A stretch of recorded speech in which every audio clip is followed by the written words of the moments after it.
Alrighty then, let's take a look. I am looking at the master cylinder up in there. Y'all can see I got new brake lines and everything here. And my reservoir is empty. And I was looking at that, saying, where'd all my fluid go? Well, it's not wet down there, but it is wet right under the reservoir. So that's kind of a clue right there. That reservoir is leaking all the fluid right out of the bottom of it, which is not good. It needs to be fixed. You know, another thing I got on my list is I'm going to change this front axle out. Russell gave me an axle that'll allow me to reposition the height of the front end.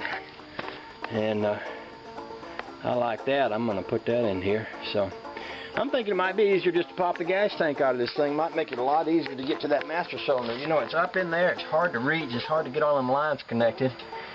And you take this gas tank out and you can reach right over in there. So other than, I know this thing's got a mechanical gas gauge. If I can figure out how to get it loose without damaging anything, probably pretty easy to pop that thing out and give me a chance to kind of clean it out a little bit too. I might just do that. That's probably better than some of my other options here, and it might even lead me in the direction I need to go in to figure out how to change that front axle and all. So I might just do that. I don't mind spending a little time on this car, and there's a few things that need to be straightened out. Actually, once you start looking, you find a few more things. You probably find a whole lot of things, but you know, I just want to do whatever I need to do to make it a good car for Chris to drive and enjoy and have fun with. So we'll mess around with that a little bit and see where we get to. Alright, so I'm looking at this gas tank. Looks to me like to take 4 bolts out of it. 1, 2, 3, 4. Lift the whole thing right out. One thing I want to be careful of is this. This is a mechanical gas gauge. It has a float in here that works that gauge up there. And I'm not sure how to get this out, or even if it comes out. It must come out.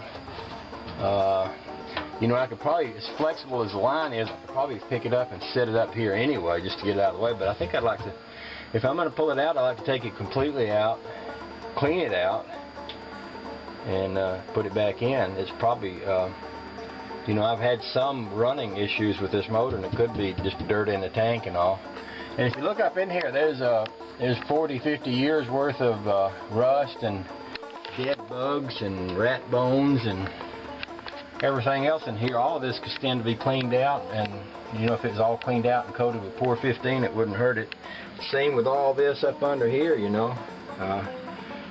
Yeah, so I think that might be the direction I'm going in. First thing I need to do is figure out how to get this thing out. Maybe I'll go consult my little book. Oh, that's good. I gave this little thing a nudge and it popped right off of there, and that let me see. Here's the old whole gas gauge and the cable drive and everything. So I ought to be able to just pop these 4, 5 screws out, take this thing right out, set it off to the side, and lift my gas tank out. I think that's exactly what I'm going to do.